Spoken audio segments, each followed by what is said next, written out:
First of all जय Hind everyone. मेरा भाई नाम रजत चौधरी है।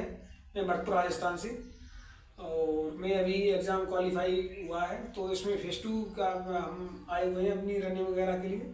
फिलहाल जीडी वगैरह की प्रॉपर तैयारी हो चुकी है और हम वेट कर रहे हैं। अभी एडमिट कार्ड का लास्ट 1-2 दिन में रिलीज हो जाएगा, या कल या परसों पहले दिन तक। और लगभग 15 से 20 तारीख के बीच में आपका फेस टू स्टार्ट 100% हो ही जाएगा।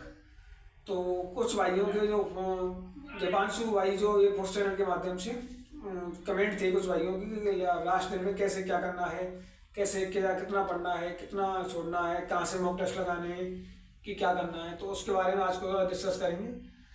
तो सर्वप्रथम मेरा नाम रजत चौधरी और 57 मार्क्स हैं मेरे भाई एक्स में ना।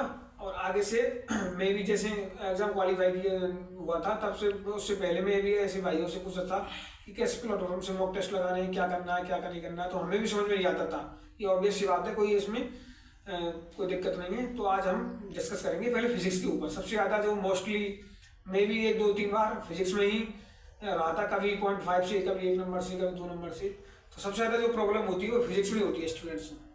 फिजिक्स में क्या है कि फिजिक्स में हम ऐसा करते हैं कि ये चैप्टर शुरुआत में ऐसा करते हैं कि 10-12 चैप्टर पढ़ लिए उन्हीं में से आ जाएगा।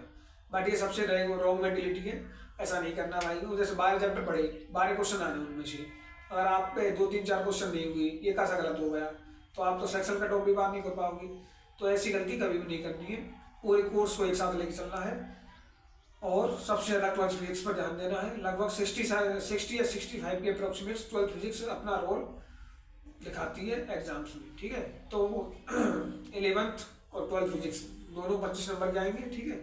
11th फिजिक्स में यूनिट एंड डायमेंशन यहाँ से स्टार्ट करना है। तो एक सवाल, एक यूनिट एंड डायमेंशन का इफेक्ट्स है, उसमें से एक सवाल होता है। तो ज़्यादा यूनिट एंड डायमेंशन में नहीं पढ़ना कि यहाँ से वहाँ से। तो आर एस सर को मेरा आर एस सर से पढ़ा था, तो जितनी उन्होंने सबमिशन कराई है उन्हीं में से आ जाएगा, ठीक है। और भाई थोड़ा लूसेंट जो आपके पास किताब बुक होगी लूसेंट, उसमें से थोड़ा और देख लेना, 2-4 और एडिशनल दी गई है।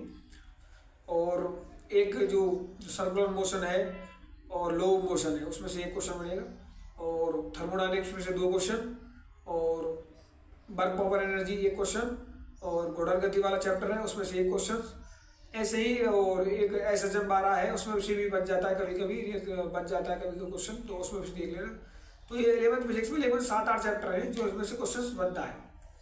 एक प्रत्यास्थता वाला एक चैप्टर है, उसमें जो क्वेश्चन मैंने बहुत बार से देखा है इसी एग्जाम में। और 12th फिजिक्स में एक भी चैप्टर नहीं छोड़ना है। 12th फिजिक्स पूरी कंप्लीटली मोस्ट है। टोटल एक भी छोटा से छोटा चैप्टर, चाहे विद्युत चुंबकीय तरंग हो, इलेक्ट्रोमैग्नेटिक वेव्स, उसमें से एक क्वेश्चन मेरे शिफ्ट में था, बताओ। तो और कोई सा भी चैप्टर ऐसा नहीं है, तो आपको कोई सा भी ये चैप्टर नहीं है कि ये इसमें छोड़ दो उसमें से। सब चैप्टर के बारे में ज़्यादा डीपली नहीं तो ऊपरी नॉलेज तो होनी चाहिए, मतलब नोट्स तो प्रॉपर कंटेंट याद होना चाहिए। लगभग 25 में से 12-13 क्वेश्चन तो आपको थोड़ी वेस्ट मिल ही जाएगी, 13-14 के लगभग। तो और न्यूमेरिकल में भी कम से कम 8-7 न्यूमेरिकल में भी तो पेन भी नहीं चलाना पड़ेगा, इतना इजी पेपर आया था आपके भी, ठीक है। ज़्यादा मॉडरेट था फिजिक्स पेपर, ऐसा कोई आया नहीं था। इससे पहले जो फिजिक्स आई थी वो जरूर अच्छी लेवल की फिजिक्स थी, लेकिन इस बार फिजिक्स नॉर्मली थी और ऐसी ही आएगी, आपकी बार भी आएगी जो। तो ऐसा है कि नोट्स को प्रॉपर पढ़ो और उसका रिविजन करो। टेक्स्ट बुक से प्रीवियस ईयर के मॉक टेस्ट लगाओ, जिस टीचर के पढ़ रहे हो उसके मॉक टेस्ट लगाओ फिजिक्स के, और अदर टीचर पर अपनी तैयारी को परख के आप मॉक टेस्ट लगा सकते हो। और मॉक टेस्ट लगाना अब यहाँ से आगे स्टार्ट कर दो। लगभग मॉक टेस्ट के लिए दिन में तीनों सब्जेक्ट के लिए 2 घंटे निकालो, चाहे टेक्स्ट बुक से लगाओ चाहे कहीं से लगाओ। मॉक टेस्ट जब तक नहीं लगाओगे, जब तक सिलेक्शन नहीं होगा, ये गारंटी है फिक्स। जब तक मॉक टेस्ट नहीं, सिलेक्शन नहीं। फिजिक्स में और मैथ में आप 25 नंबर की मैथ है।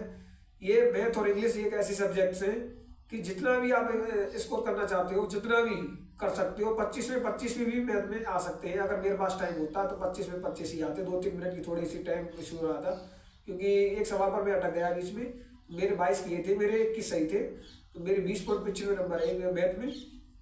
तो उस हिसाब से बता रहा हूँ कि मैथ में आपके पास इतनी प्रैक्टिस, एक साल मेरे परफेक्ट बोल देना, इतनी प्रैक्टिस होगी आप उतनी ही कम समय में मैथ के सवाल को पिकअप कर पाएंगे। तो यही है।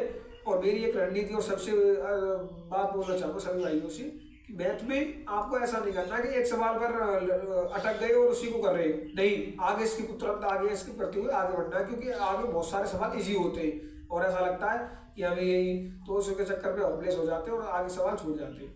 इंग्लिश में भाई, इंग्लिश में आप बोके पढ़ो, सुबह स्पेलिंग एरर, मतलब 2-3-4 घंटे सुबह, 2-3 घंटे वोकैब के लिए, 1 घंटा पैसेज और इक्विवेलेंस के लिए, और 1 घंटा कंसेप्ट वाइज करो ग्रामर के वगैरह के, और मॉक टेस्ट लगाओ 1 घंटा।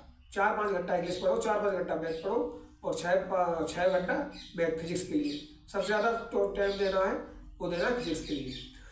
आराम से आप 50 से अप्रोक्सीमेट आराम से स्कोर कर लोगे, कोई दिक्कत वाली बात नहीं।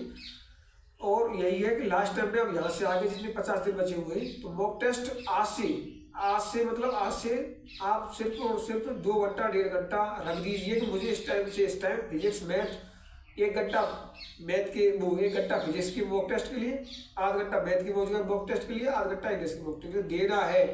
जो सवाल नहीं होता है उसे अलग से एक कॉपी में नोट डाउन करना है, उसका कंसेप्ट नोट डाउन करना है कि कैसा कौन सा कंसेप्ट लगा, कौन सा इसमें सूत्र लगा है, फॉर्मूला लगा है, उस हिसाब से, और आराम से आप पिकअप पढ़ जाओगे। प्रैक्टिस जितनी कर लोगे आप उतने नंबर गेट कर लोगे। ठीक है भाइयों, और कोई भी इंफॉर्मेशन होगी मैं आपको देता रहूँगा। थैंक यू, जय हिंद, जय भारत।